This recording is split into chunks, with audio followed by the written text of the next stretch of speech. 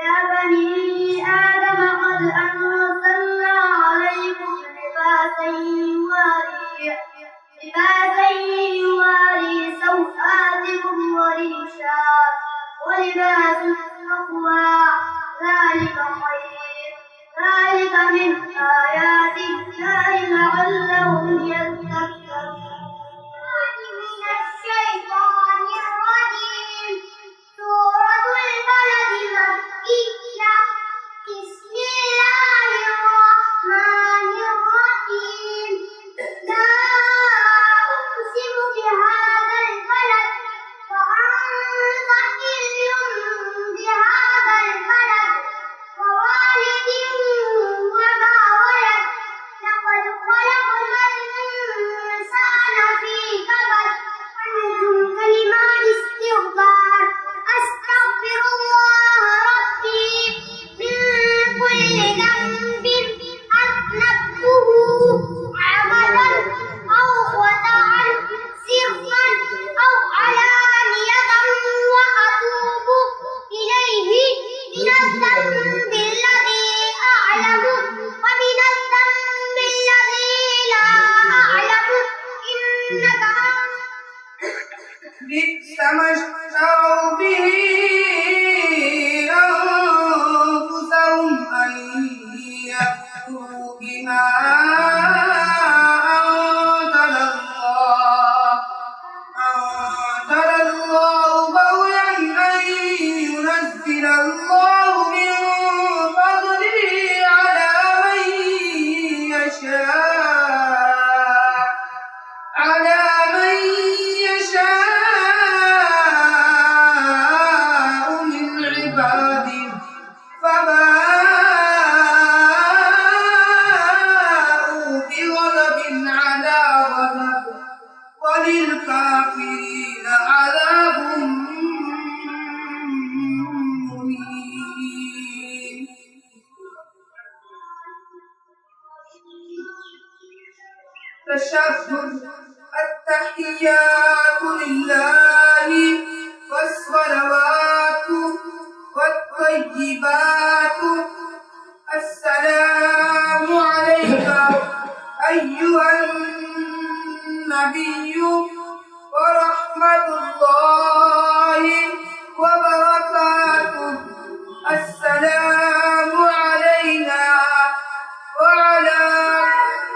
اهدنا الصراط المستقیم۔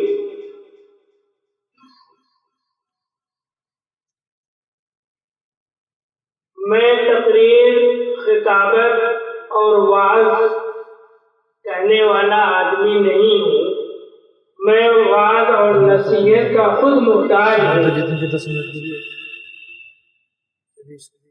ہمارے رفیق محترم مولانا محمد عمران مظاہری دامت برکاتہ اور اس مدرسے کے اساتذہ کرام، ان کے کہنے سے، ان کے حکم پر میں آپ حضرات کے روبرو ہو گیا ہوں۔ اللہ تعالیٰ نے فرمایا وَلَقَدْ كَرَّمْنَا بَنِي آدم، کہ آدم علیہ السلام کی اولاد یعنی انسانوں کو ہم نے تمام مخلوقات میں مکرم بنایا، تمام مخلوقات میں معظم بنایا، باعزت اور باوقار بنایا۔ تو انسانوں کی اس عزت، اس تقریب، اس وقار اور اس احترام کی وجہ کیا ہے؟ اللہ تعالیٰ نے قرآن کریم میں دوسری جگہ فرمایا کہ انسانوں کو ہم نے جو عزت دی ہے، جو تقریب دی ہے اور اس کا جو اعزاز کیا ہے، اس کو عزت و افتخار کی جو بلندیاں عطا کی ہیں، وہ علم کی بنیاد پر۔ اللہ یہی عبادت ہے۔ عبادت کا اصل مفہوم یہی ہے کہ اپنی پوری زندگی کو اسلامی طریقے پہ ڈھال لیا جائے۔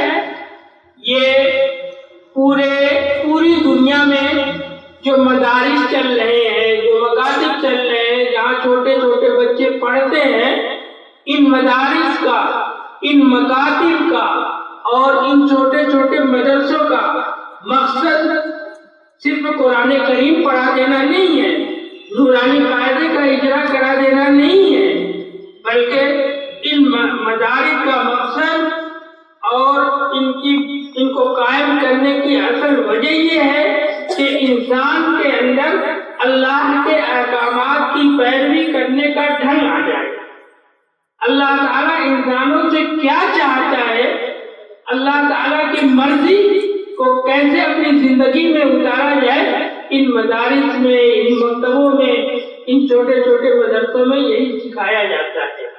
آپ کا یہ مدرسہ اسعد العلوم، اس کا بھی مقصد یہی ہے کہ بچوں کے اندر دین آ جائے، دین کا علم آ جائے، دین کی فہم آ جائے، دین کی سمجھ آ جائے، اور اس دین کی سمجھ اور دین کی اس فہم کے ذریعے اللہ تعالیٰ کی عبادت آسان ہو جائے۔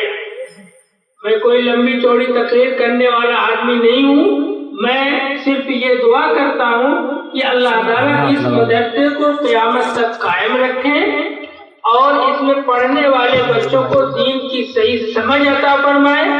یہاں کے ذمہ دار اور حضرات اساتذہ کرام کو اخلاص کی دولت نصیب کرے۔ جو بچے یہاں پڑھتے ہیں اللہ تعالیٰ انہیں دین کا خادم بنائے اور ان کے ذریعے ملک کی، قوم کی، ملت کی خدمات انجام پائیں۔ یہ میری دلی دعا ہے۔ وآخر دعوانا ان الحمدللہ رب العالمین۔ بسم اللہ الرحمن الرحیم۔ الحمدللہ رب العالمین والعاقبۃ للمتقین والصلاة والسلام على سيد الأنبياء والمرسلين محمد وآله وصحبه أجمعين۔ ربنا آتنا في الدنيا حسنة وفي الآخرة حسنة وقنا عذاب النار۔ ربنا ظلمنا أنفسنا وإن لم تغفر لنا وترحمنا لنكونن من الخاسرين۔ يا حي يا قيوم برحمتك نستغيث، نستغفرك ونتوب إليك۔ اللهم اصلح لنا شأننا كله ولا تكلنا إلى أنفسنا طرفة عين، فإن فعلت ذلك بنا فقد أنت ولينا ومولانا وانصرنا على القوم الكافرين۔ یا اللہ اس ادارے کو دین دنیا راجوں کی ترقی عطا فرما۔ الہ العالمین اس ادارے کے جو معاونین ہیں یا جو منتظمین ہیں، جو بھی اس ادارے سے جیسا بھی تعلق رکھتے ہیں، یا اللہ ان سب کے اپنے خزانے غیب سے نصرت و مدد فرما، ان کی تمام جائز تمناؤں کو پوری فرما۔ الہ العالمین ہمارے تمام مدارس اسلامیہ خصوصاً دارالعلوم دیوبند، دارالعلوم سہارنپور، اللہ ان سب کی اپنے خزانے غیب سے حفاظتوں کے انتظام فرما، ہر طرح کی دشواریوں سے، رکاوٹوں سے حفاظت فرما۔